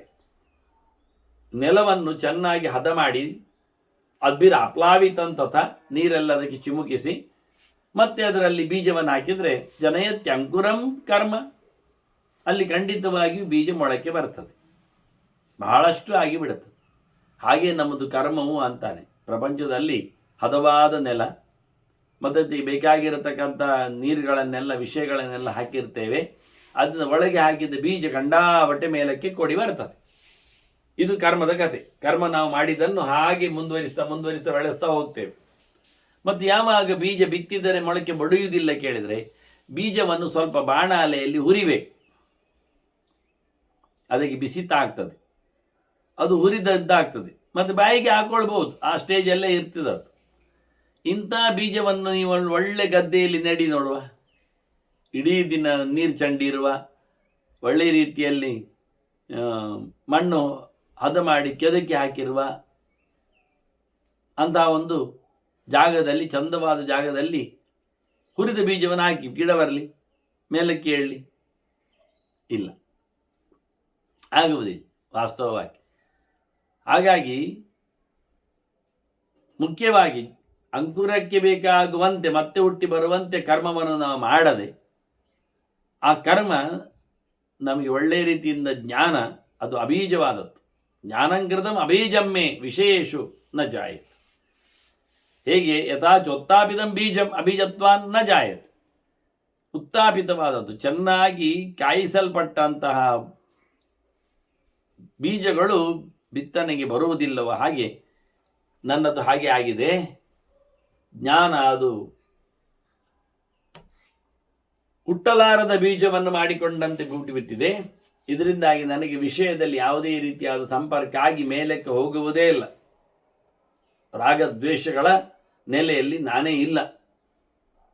ಹಾಗಾಗಿ ನಾಭಿ ಸಜ್ಜತಿ ಕಸ್ಮಿಂಶ್ಚಿತ್ ನಾನರ್ಥೆ ನ ಪರಿಗ್ರಹೆ. ಯಾರದ್ದೇನು ತಗೊಳ್ಳುವುದರಲ್ಲಿ ಮನಸ್ಸು ಓಡುವುದಿಲ್ಲ, ಯಾರ ಸೊತ್ತಿನ ಮೇಲೆ ಇದು ಕಣ್ಣಾಕುವುದಿಲ್ಲ. ಅಷ್ಟೇ ಅಲ್ಲದೆ ಮುಕ್ತು ನೋಡಿಕೊಂಡ್ರೆ ಎಲ್ಲಿಯೂ ಸಹ, ಯಾರಲ್ಲಿಯೂ ಸಹ ಈ ಮನಸ್ಸು ಆಸಕ್ತಿಯನ್ನು ಕಾಣಿಸಿಕೊಳ್ಳುವುದೇ ಇಲ್ಲ. ನಾಭಿ ರಜ್ಜತಿ ವೈತೇಶು ವ್ಯರ್ಥತ್ವಾತ್ ರಾಗದೋಷಯೋ. ರಾಗದೋಷಗಳ ಅರ್ಥವೇ ಇಲ್ಲಿಲ್ಲ. ಯಾಕಾಗಿ ಪ್ರೀತಿಸ್ತೇನೆ, ಯಾಕಾಗಿ ದ್ವೇಷಿಸ್ತೇನೆ, ಯಾವುದು ಬೇಕಾಗಿ ಮಾಡಬೇಕಾಗಿದೆ, ಯಾವುದು ಬೇಡವಾಗಿ ಯಾವ ಪ್ರಕಾರವೇ ಇಲ್ಲದೆ ಶೂನ್ಯ ಪ್ರಕಾರದಲ್ಲಿ ನಾನಿದ್ದೆ. ಅದು ಹೌದಾ ಹೇಳುವುದಕ್ಕೆ ಅವನೊಂದು ಪ್ರಯೋಗವನ್ನು ಹೇಳ್ತಾನೆ. ಎಷ್ಟಮೇ ದಕ್ಷಿಣಂ ಬಾಹುಂ ಚಂದನೇನ ಸಮುಕ್ಷಯೇತ್ ಸವ್ಯಂ ವಾಶ್ಯಾತೆ ಸ್ತಕ್ಷೆ ಸಮೌಯೇತೋ ಭೌಮಮ. ನನ್ನ ಬಲಗೈಯನ್ನು ಒಬ್ಬ ಚಂದ ಮಾಡಿ ಗಂಧವನ್ನು ಹಾಕಿ ಪೂಸುವುದು. ಎಷ್ಟು ಖುಷಿ ಆಗ್ತದೆ, ಎಷ್ಟು ಗಮ್ಮತ್ತಾಗ್ತದೆ, ಎಷ್ಟು ತಂಪಾಗ್ತದೆ, ಎಷ್ಟು ಪರಿಮಳ ಬರ್ತದೆ. ಅದೇ ಇನ್ನೊಬ್ಬನನ್ನು ಎಡಕೈಯನ್ನು ತನ್ನ ಮಚ್ಚಿನಿಂದ ಬಾಚಿಯಿಂದ ಚಚ್ಚುವುದು, ಕತ್ತರಿಸುವುದು. ಬಾಳೆಯನ್ನು ಕತ್ತರಿಸಿದ ಹಾಗೆ, ನೇಂದ್ರ ಬಾಳೆಯನ್ನು ತುಂಡು ಮಾಡೋದಿಲ್ವಾ ಹಾಗೆ ಇದು ಉದ್ದ ಕೈ ನೇಂದ್ರ ಬಾಳೆ ಹಾಗೆ ಕಾಣ್ತದೆ. ಹಾಗೆ ಒಮ್ಮೆ ಕೆತ್ತುತ್ತಾ ಒಬ್ಬ ಹೋಗ್ತಾ ಇದ್ರು ನನ್ನ ಎಡಕೈಯನ್ನು, ನನ್ನ ಬಲಕೈಯನ್ನು ಅವಳು ಚಂದ ಮಾಡಿ ಗಂಧ ಹಚ್ಚಿತಾ ಹೋಗ್ತಾ ಇದ್ರು. ನನಗೇನು ಫೀಲ್ ಆಗ್ತಾ ಇಲ್ಲ ಅಂತಾನೆ. ನಾನು ಎರಡರಲ್ಲಿ ಒಂದೇ ನಮೂನೆ ಇದ್ದೆ. ನನಗಿಲ್ಲಿ ನೋವು, ಅಲ್ಲಿ ನಲಿವು, ಇಲ್ಲಿ ಸಂಕಟ, ಇಲ್ಲಿ ಸಂತಸ ಏನಿಲ್ಲ. ಓ ಏತೋ ಮತೋಮ ಅಂತ ನೋಡಿ. ಬಹಳ ಅದ್ಭುತವಾದಂಥ ವಿಚಿತ್ರವಾದಂಥ ಅವನ ಮೊನೋಪೋಲಿ. ಅಂದರೆ ದೇಹದ ಮೇಲೆ ಅಭಿಮಾನವೇ ಇಲ್ಲ ಅವನಿಗೆ. ಇದು ನನ್ನ ಕೈ ಹೊಡಿತಾ ಇದ್ದಾರೆ, ಇದು ನನ್ನ ಕೈ ಮೆರವಣಿಗೆ ಮಾಡ್ತಾ ಇದ್ದಾರೆ, ಯಾವುದು ಇಲ್ಲಿ ಹೇಗೂ ಅಲ್ಲ. ಮತ್ತೆ ನೀನು ಸುಖೀ ಸೋಹಂ ಅವಾಪ್ತಾರ್ಥ, ನಾನು ಗಮ್ಮತ್ನಲ್ಲಿರ್ತೇನೆ. ಎಲ್ಲವನ್ನು ಪಡೆದ ಒಂದು ಭೂಮಿಕೆಯಲ್ಲಿ ನನ್ನ ಎತ್ತರದ ಚಿಂತನೆ ಸಾಗ್ತಾ ಇರ್ತದೆ. ಈ ರೀತಿಯಾಗಿ ನನ್ನ ಪಾಡಿದು ಅಂದ. ಸಮಲೋಷ್ಟಾಶ್ಮ ಕಾಂಚನ, ನನಗೆ ಯಾವುದು ಎಲ್ಲವೂ ಮಣ್ಣಿನ ಹಾಗೆ, ಚಿನ್ನವನ್ನು ಮಣ್ಣಿನ ಹೆಂಟೆಯಂತೆ ನೋಡುವವನ ಅವನು, ಯಾವುದರಲ್ಲಿ ವೈಪರೀತ್ಯ ಇಲ್ಲ. ಆ ರೀತಿಯಾಗಿ ಮುಕ್ತ ಸಂಘ ಸ್ಥಿತೋ ರಾಜ್ಯ. ಹಾಗಾಗಿ ರಾಜ್ಯದಲ್ಲಿಯೂ ನಾನು ಎಲ್ಲವನ್ನು ಮರೆತವನಾಗಿ ಕೂತಿದ್ದೇನಷ್ಟೆ. ಯಾವುದರ ಸಂಘವೂ ನನಗಿಲ್ಲ, ನಿಸ್ಸಂಗನಾಗಿ ನಾನಿದ್ದೇನೆ. ವಿಶಿಷ್ಟ ಅನ್ಯೈಹಿ, ವಾಸ್ತವವಾಗಿ ತ್ರಿದಂಡಿಭಿ, ನನಗೆ ಈ ಸನ್ಯಾಸಿಗಳಿಗಿಂತಲೂ ನಾನು ಗಮ್ಮತ್ತಲ್ಲಿದ್ದೇನೆ. ಹೇಳಿಬಿಟ್ಟಲ್ಲವ, ಹೋಗಿ ಹೋಗಿ ಇವಳು ಭಿಕ್ಷುಕಿ ಸನ್ಯಾಸಿನಿ ಇದ್ದಾಳೆ, ಇವಳು ಸನ್ಯಾಸವನ್ನು ಪಡೆದವಳಿದ್ದಾಳೆ. ಹಾಗಾಗಿ ಸನ್ಯಾಸ ವೇಷವನ್ನು ಮರೆಸಿ ಈಗ ನಟ್ಟುನಾಳಾಗಿ ಬಂದಿದ್ದಾಳೆ, ಬೇಡುವವಳಾಗಿ ಬಂದು ನಿಂತಿದ್ದಾಳೆ ಅವಳು. ವಾಸ್ತವವಾಗಿ ಇವ ಹೇಳುತ್ತಾನೆ, ನಾನು ಸನ್ಯಾಸಿಗಳಿಗಿಂತ ದೂರ ಇದ್ದೇನೆ, ಮೇಲಿದ್ದೇನೆ, ಚೆನ್ನಾಗಿದ್ದೇನೆ ಅಂದುಬಿಟ್ಟ ಇವ. ಆ ರೀತಿಯಾಗಿ ನಾನು ರಾಜ್ಯದಲ್ಲಿ ಇದ್ದು ನಿಜವಾಗಿ ಏನು ಇಲ್ಲದವನಿಗೆ ದೇವರ ಎಚ್ಚರ ಆಗುವುದು ಚಂದವೇ? ದೇವರ ಎಚ್ಚರ ಆಗ್ತಾನೆ ಇರ್ತದೆ. ಎಲ್ಲ ಇದ್ದವನು ದೇವರನ್ನು ಕರೆಯುದುಂಟಲ್ಲ, ಅದು ವಿಶೇಷ. ಅವನಿಗೆ ಅದು ಬರುವುದೇ ಇಲ್ಲ. ಹಾಗಾಗಿ ಕಷ್ಟ ಬಂದಾಗ ಮಾತ್ರ ಕೃಷ್ಣ ಹೇಳಿದ ಹಾಗೆ ಕೃಷ್ಣ ನೆನಪಾಗ್ತದೆ ಅಂತ. ಯಾವಾಗಲೂ ಕಷ್ಟ ಬಾರದಿದ್ದಾಗಲೂ ಸುಖದ ಸಂದರ್ಭದಲ್ಲಿಯೂ ಕೃಷ್ಣ ನೆನಪಾಗ್ತಾ ಇರಬೇಕಲ್ಲ, ಅದಾಗುವುದೇ ಇಲ್ಲ. ಸುಮ್ಮನೆ ಭಗವಂತನ ಎಚ್ಚರ ಎನ್ನುವಂಥದ್ದು ಭಾರಿ ಕಷ್ಟ. ಹಾಗಾಗಿ ನಾನು ಆರಾಮವಾಗಿ ಮುಕ್ತ ಸಂಘ ಸ್ಥಿತೋ ರಾಜ್ಯೇ ವಿಶಿಷ್ಟ ಅನ್ಯೈಹಿ ತ್ರಿದಂಡಿಭಿ, ಇತರ ಸನ್ಯಾಸಿಗಳಿಗಿಂತ ನಾನೇ ಚೆಲುವಿದ್ದೇನೆ, ಜೋರಿದ್ದೇನೆ. ಮೋಕ್ಷೇಹಿ ತ್ರಿವಿಧಾನಿಷ್ಠ ದೃಷ್ಟಾನ್ಯೈಹಿ ಮೋಕ್ಷವಿತ್ತಮೈ. ಮೋಕ್ಷ ಅರಿತವರು ಬಹಳ ಚಂದವಾದಂತಹ ಮೋಕ್ಷದ ದಾರಿಯನ್ನು 3 ಪ್ರಕಾರದಲ್ಲಿ ಹೇಳ್ತಾರೆ. ಜ್ಞಾನಂ ಲೋಕೋತ್ತರಂ ಚೇಚ್ಛ ಸರ್ವತ್ಯಾಗಶ್ಚ ಕರ್ಮಣಂ. ಒಂದು ಜ್ಞಾನ ಸಂಪಾದನೆ ದೇವರದ್ದು, ಮತ್ತೊಂದು ಲೋಕೋತ್ತರವಾದ ಕರ್ಮ, ಅನ್ಯಾದೃಶವಾದ ಕೆಲಸ. ಅದರೊಟ್ಟಿಗೆ ಮೂರನೆಯದ್ದು ಸರ್ವತ್ಯಾಗಶ್ಚ ಕರ್ಮಣಂ, ಎಲ್ಲ ಕರ್ಮಗಳ ತ್ಯಾಗ. ಕಾಮ್ಯಪರ ಕರ್ಮಗಳನ್ನು ಸ್ವರೂಪತಃ ತ್ಯಾಗ ಮಾಡಲಿಕ್ಕೆ ಕೃಷ್ಣನನ್ನು ತೋರಿಸಿಕೊಟ್ಟಿದ್ದೆ ಹಿಂದೆ. ಕಾಮ್ಯಾನಂ ಕರ್ಮಣಾನ್ಯಾಸಂ ಸನ್ಯಾಸಂ ಕವಯೋವಿದು ಅಂತ. ಮತ್ತೆ ಉಳಿದದ್ದರ ಸಂಬಂಧವನ್ನು, ಅಟ್ಯಾಚ್ಮೆಂಟನ್ನು, ಫಲದ ಆಸೆಯನ್ನು ಬಿಟ್ಟಿರುವುದು. ಹೀಗೆ 3 ಪ್ರಕಾರದಲ್ಲಿನ ಮೋಕ್ಷದ ಕಥೆಯಲ್ಲಿ ನಾನು, ನನ್ನ ಗುರುಗಳು ತೃತೀಯೇಯಂ ಸಮಾಖ್ಯಾತ ನಿಷ್ಠಾತೆ, ವಾಸ್ತವವಾಗಿ ನಾನು 3ರಲ್ಲಿದ್ದೇನೆ.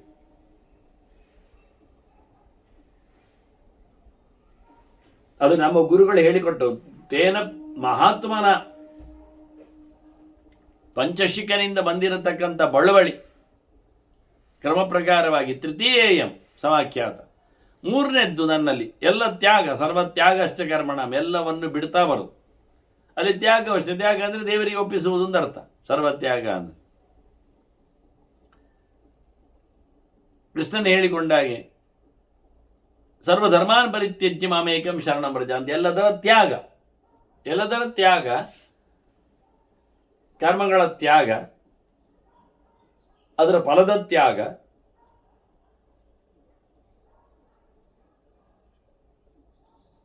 ನಾನು ಮಾಡಿದೆ ಎಂಬ ಅಹಂಕಾರದ ತ್ಯಾಗ, ಇವನ್ನೆಲ್ಲ ಉಲ್ಲೇಖ ಮಾಡ್ತಾರೆ. ಇದು ನಮ್ಮ ಗುರುಗಳು ಪಂಚಶಿಖಾಚಾರ್ಯರು ಹೇಳಿದ ಪ್ರಕಾರಗಳಿವು.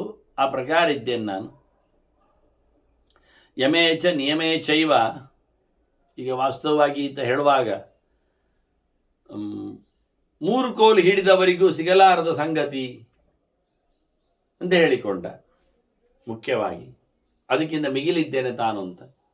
ಮತ್ತು ಇವೆಲ್ಲ ತಲೆ ಮೇಲೆ ಉಂಟಲ್ಲ, ಕೊಡೆ, ಬಿರುದು, ಬಾವಲಿ, ಧ್ವಜ, ಚಾಮರ, ಅದೆಲ್ಲ ಸುಮ್ಮನೆ ಲೆಕ್ಕಕ್ಕಿಲ್ಲ, ಅವುಗಳು ಕೆಲಸ ಮಾಡುವುದಲ್ಲ ಹೇಳಿದರೆ ವಾಸ್ತವವಾಗಿ ಅವನ ಮಾತುಗಳು ಯಾವ ಪ್ರಕಾರದಲ್ಲಿ ಇದ್ದವು. ರಾಜ ತಾನು ತಿದಂಡಿ ಅಲ್ಲ, ತಿದಂಡ ಬೇಕಾಗಿಲ್ಲ ಹೇಳುವಾಗ ಅವ ಒಂದು ಪ್ರಶ್ನೆ ಮಾಡ್ತಾನೆ ರಾಜ. ಈಗ ಸನ್ಯಾಸಿಗಳಿಗೆ ಮೋಕ್ಷ ಅಲ್ವಾ, ಮತ್ತೆ ಗೃಹಸ್ಥರಿಗೆ ಇಲ್ವಾ? ಯಾಕಿಲ್ಲ? ಯಾಕೆ ಇರಬಾರದು? ಅವರ ಹತ್ರ ಕಮಂಡಲು, ಛತ್ರ, ದಂಡ ಎಲ್ಲ ಇಲ್ಲ, ಅದೆಲ್ಲ ಮಾಡಿಕೊಡ್ಲಿ ಅಲ್ಲವ? ಇಲ್ಲಾದ್ರೆ ಇದ್ದದ್ದಿವನಲ್ಲಿ ಇವರಿಗೆ, ಅವನದ್ದಲ್ಲಿದೆ ಅವನಿಗೆ. ವೈರಾಗ್ಯಕ್ಕೆ ಮಧ್ಯಕ್ಕೆ ಏನು ಸಂಬಂಧ? ಆದ್ರಿಂದ ಎಲ್ಲ ಕಡೆಯೂ ಒಂದೇ ನಮೂನೆ ಅಲ್ವ ಬದುಕಲಿಕ್ಕೆ. ಯಮೇಚ ನಿಯಮೇ ಚೈವ ರಾಗೆ ದ್ವೇಷೆ ಪರಿಗ್ರಹೆ ಮದೇ ಡಂಬೆ ತಥಾ ಸ್ನೇಹೆ ಸದೃಶಾಸ್ತೆ ಉಡುಂಬಿಬಿಹಿ. ಸನ್ಯಾಸಿಗಳು ಅಂತ ಹೇಳಿದ ತಕ್ಷಣ, ಎಲ್ಲವನ್ನು ಬಿಟ್ಟವರು ಹೇಳಿದ ತಕ್ಷಣ, ಯತಿಗಳು ಅಂದ ತಕ್ಷಣ ಅವರೇನು ಗೃಹಸ್ಥ ಧರ್ಮಕ್ಕಿಂತ ಕಡಿಮೆ, ಅವರಿಗೆ ಹೆಚ್ಚಿಯ? ಯಮ ಎಲ್ಲರಿಗೂ ಒಂದೇ ಅಲ್ವಾ? ಅಹಿಂಸಾ, ಸತ್ಯ, ಅಸ್ತೇಯ, ಬ್ರಹ್ಮಚರ್ಯ, ಪರಿಗ್ರಹ, ಇದೆಲ್ಲ ಬೇರೆಯವರಿಗೆ ಬೇರೆ ಅಂತ ಉಂಟ? ಹಾಗೆ ನಿಯಮಗಳು ಸೇಮ್ ಅಲ್ವಾ? ಶೌಚ, ತಪಸ್ಸು, ಸೃಷ್ಟಿ, ಸ್ವಾಧ್ಯಾಯ, ಹರಿಪೂಜನ, ಇದು ವ್ಯಕ್ತಿಗೆ ಬೇರೆ ಆಗುವುದಿಲ್ಲ, ಕಮ್ಯುನಿಟಿಗೆ ಬೇರೆ ಅಲ್ಲ, ದೇಶಕ್ಕೆ ಬೇರೆ ಆಗುವುದಿಲ್ಲ. ಆದ್ದರಿಂದ ಕ್ಷತ್ರಿಯನಿಗಾಗಲಿ, ಬ್ರಾಹ್ಮಣನಿಗಾಗಲಿ, ವೈಶ್ಯನಿಗಾಗಲಿ, ಶೂದ್ರನಿಗಾಗಲಿ, ಸನ್ಯಾಸಿಗೆ ಆಗಲಿ, ಯಾವ ಆಶ್ರಮದವ ಯಾವ ಧರ್ಮದವನೇ ಆಗಲಿ, ಅವನಿಗೆ ಈ ವಾಸ್ತವವಾದಂತಹ ಅರಿವಿನಲ್ಲಿ ಒಂದೇ ಪ್ರಕಾರಲ್ಲಿ ಇರುವಾಗ ಅವನೊಬ್ಬ ಅಲ್ಲ ಯಾಕೆ ಆಗಬೇಕು? ಯಮೇಚ ನಿಯಮೇ ಚೈವ ರಾಗೇ ದ್ವೇಷೆ ಪರಿಗ್ರಹೆ. ಯತಿಗಳಿಗೆ ರಾಗ ಇಲ್ವಾ? ಉಂಟು. ಮತ್ತು ದ್ವೇಷ ಮಾಡ್ತಾರೆ, ಪರಿಗ್ರಹ ಕೈ ಹಿಡಿತಾರೆ, ಮತ್ತು ಸೊಕ್ಕು ಬರ್ತದೆ, ಬೂಟಾಟಿಕೆ ನಡೆಸಿಕೊಡ್ತಾರೆ, ಮತ್ತೆ ಪ್ರೀತಿ ವಿಶ್ವಾಸ ಮಾಡ್ತಾರೆ. ಹಾಗೆ ಎಲ್ಲ ಗುಣಗಳು ಅವರಲ್ಲಿ ಉಂಟುಂದಾದರೆ ರಾಜನಿಗೆ ಮೋಕ್ಷ ಇಲ್ಲ. ಅವರು ಅರಮನೆಯಲ್ಲಿದ್ದಾರೆ, ಅಂತಃಪುರದಲ್ಲಿದ್ದಾರೆ, ಶೌಚದಲ್ಲಿದ್ದಾರೆ ಅಂತ ಬಿಡುದಾ? ಆಗ್ತದ? ಹೀಗಾಗಿ ಸನ್ಯಾಸಿಗಳಿಗೂ ಮತ್ತು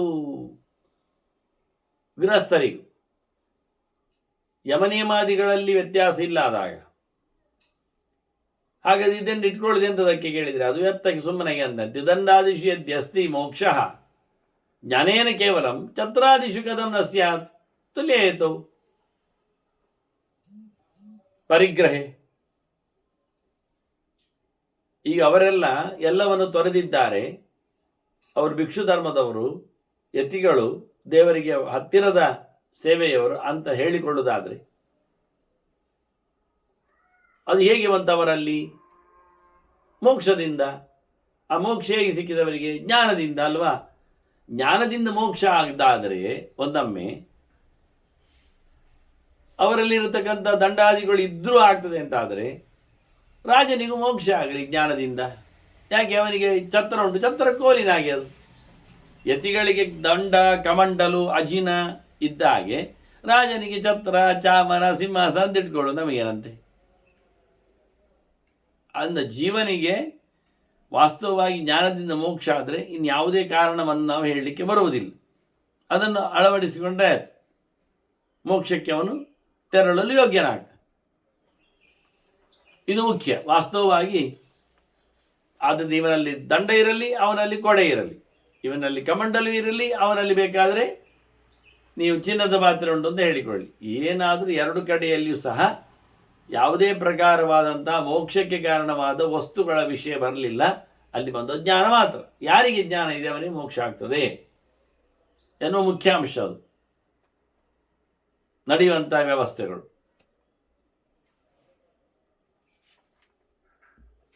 ವ್ಯಕ್ತಿಗೆ ಯಾವುದರ ಮೇಲೆ ಹೇಗಂತಹ ಪರಿಣಾಮ ಬರ್ತದೋ ಅದನ್ನು ಅವನು ಪಡೆದಿರ್ತಾನೆ ಎನ್ನುವುದು ಸತ್ಯ.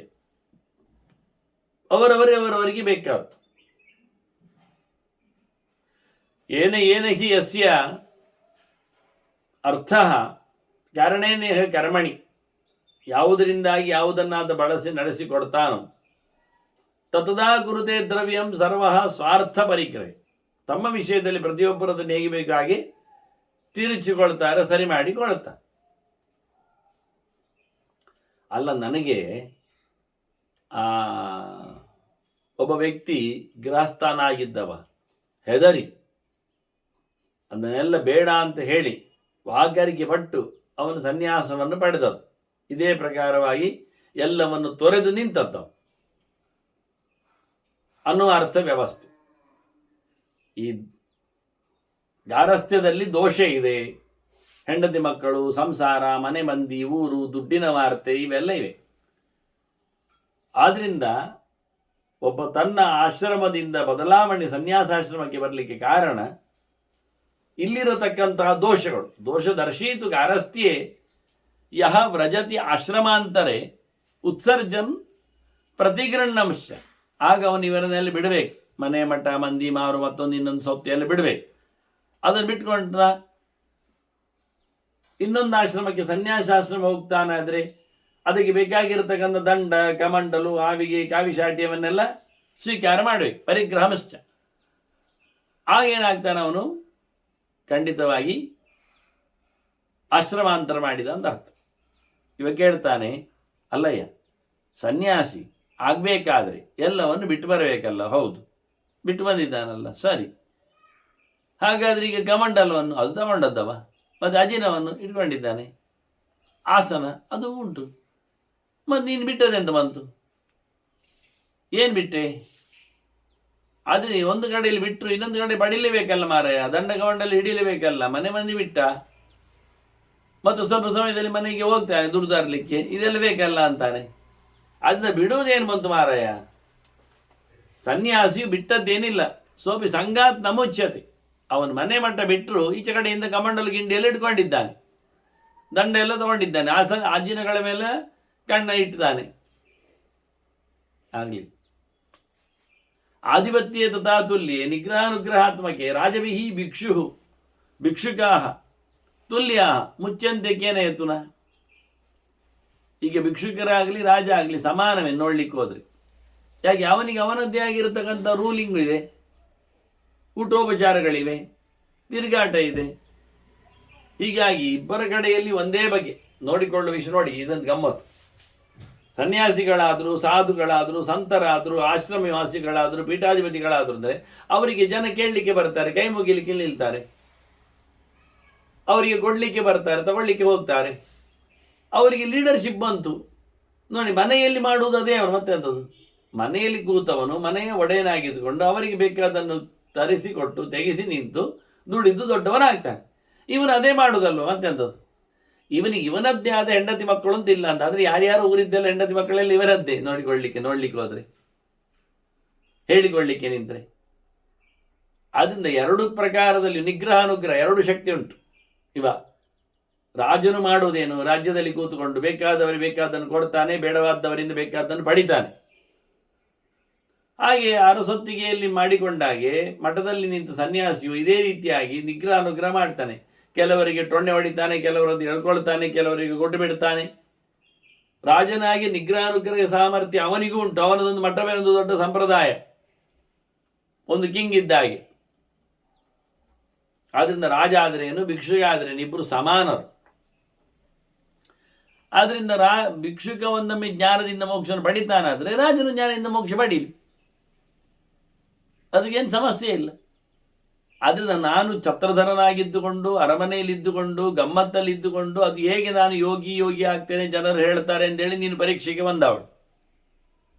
ನನ್ನ ಪ್ರಶ್ನೆ ಅದಕ್ಕೆ, ಅಂದರೆ ಪರೀಕ್ಷೆ ಮನದಲ್ಲಿ ಮಾಡಿದಾಗಲೇ ಉತ್ತರಗೊಳಿಸಲು ಮಾಡಿದ್ದಾನೆ. ಅಂದರೆ ರಾಜನಾದವ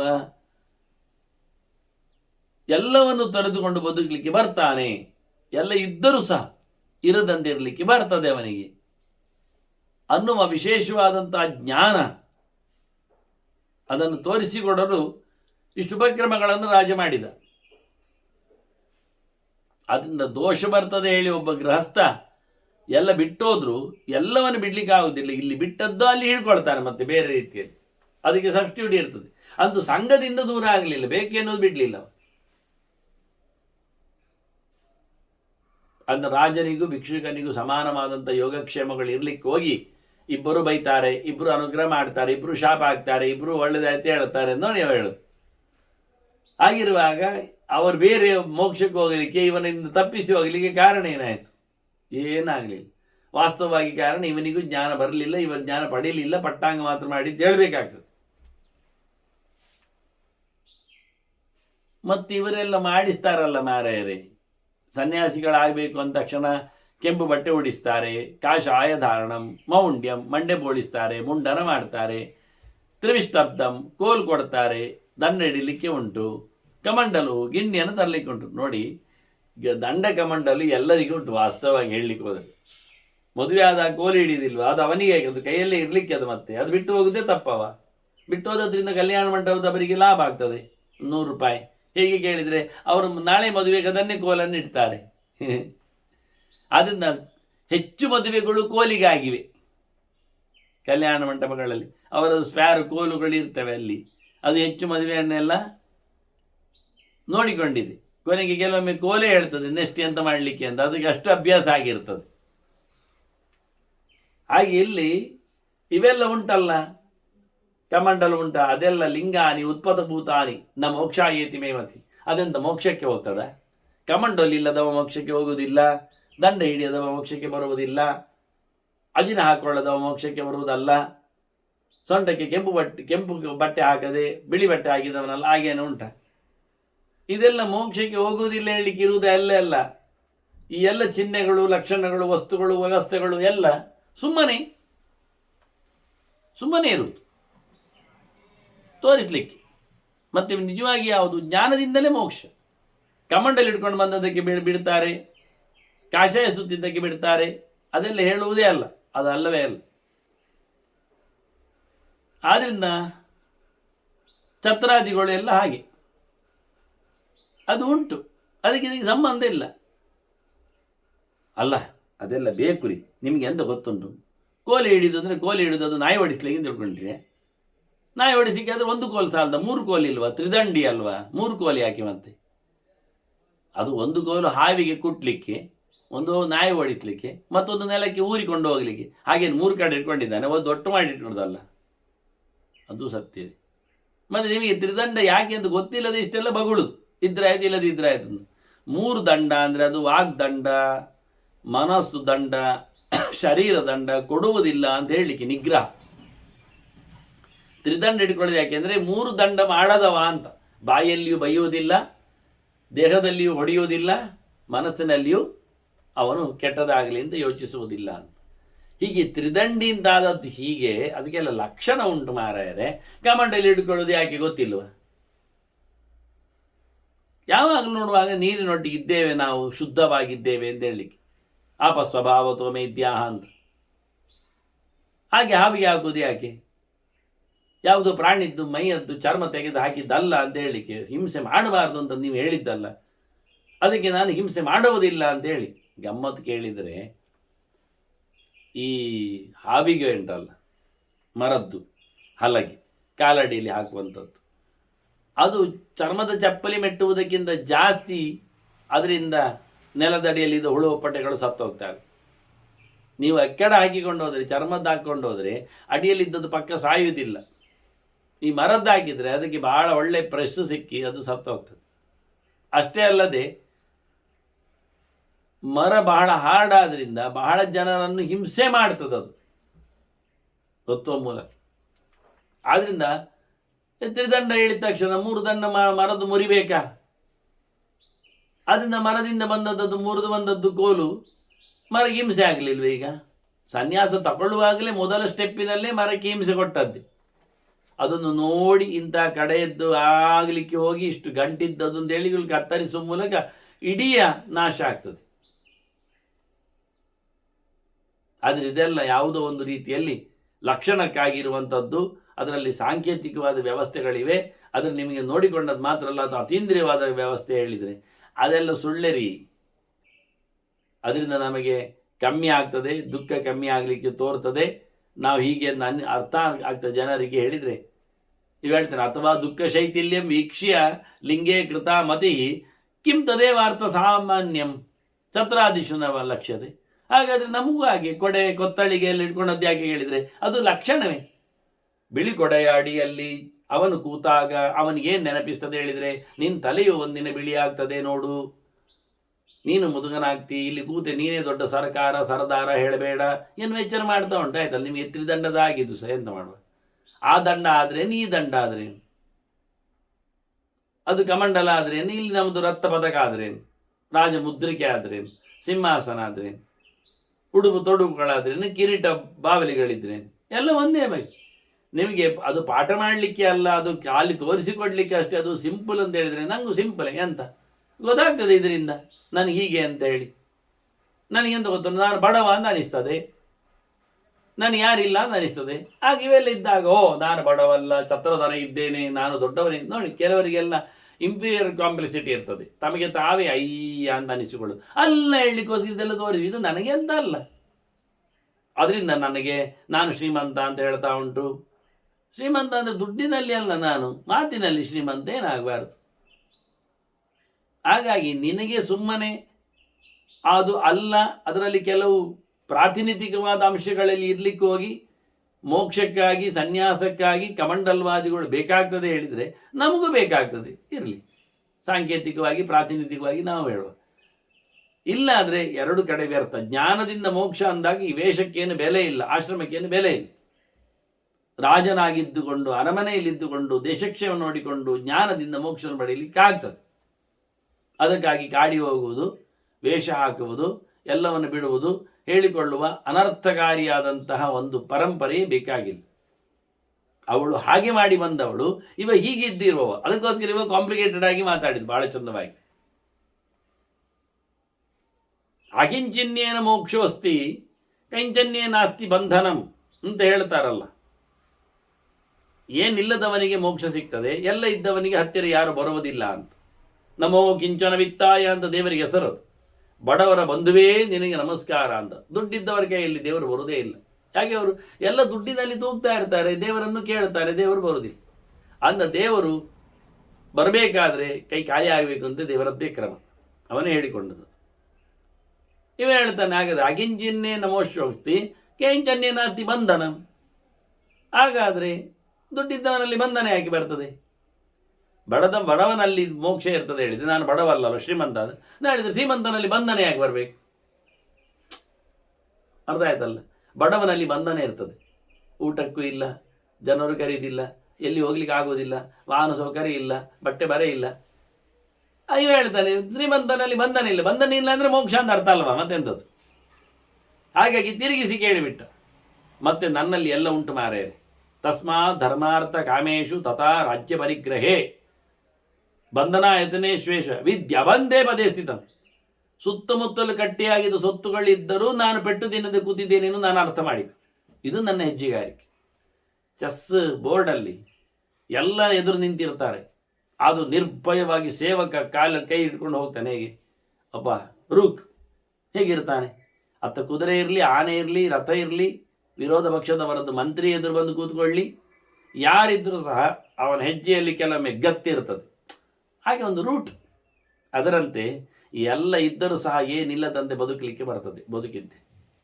ಅದು ಧರ್ಮಾರ್ಥ ಕಾಮಪರವಾಗಿರತಕ್ಕ ರಾಜ್ಯ ಹೌದು. ಮೋಕ್ಷ ವಿರೋಧಿಯಾಗಿ ಕಾಣುತ್ತದೆ. ಬಂಧನ ಆಯತನ ಇವೆಲ್ಲ ಸಂಕಲೆಗಳ ಬೀಡುಗಳೇ ಆಗಿದ್ರು ನಾನು ಮಾತ್ರ ಯಾವುದನ್ನು ಹಚ್ಚಿಕೊಳ್ಳದೆ ಆತು ಬೀಳದೆ ಪ್ರಬುದ್ಧನಾಗಿ ನಿರ್ಮುಕ್ತನಾಗಿ ಇದ್ದೇನೆ ಎನ್ನುವುದನ್ನು ತಿಳ್ಕೊ ಅಂತ ಹೇಳಿಕೊಂಡು ಬಹಳಷ್ಟು ಮಾತುಗಳನ್ನು ತಿಳಿಸ್ತಾನೆ. ಇನ್ನೂ ರಾಜನ ಮಾತುಗಳಿವೆ, ಇನ್ನೂ ಆಕ್ಷೇಪದ ಮಾತುಗಳು ಬಂದಿಲ್ಲ, ಬರ್ತವೆ. ಅದರ ನಂತರದಲ್ಲಿ ಆಕೆಯೂ ಮಾತಾಡ್ತಾಳೆ. ಅದನ್ನೆಲ್ಲ ಮತ್ತೆ ಸೇರಿದಾಗ ಕೇಳುವ ವಂದನೆಗಳೊಂದಿಗೆ ಶ್ರೀಕೃಷ್ಣ ನಾರಾಯಣ ನಾರಾಯಣ.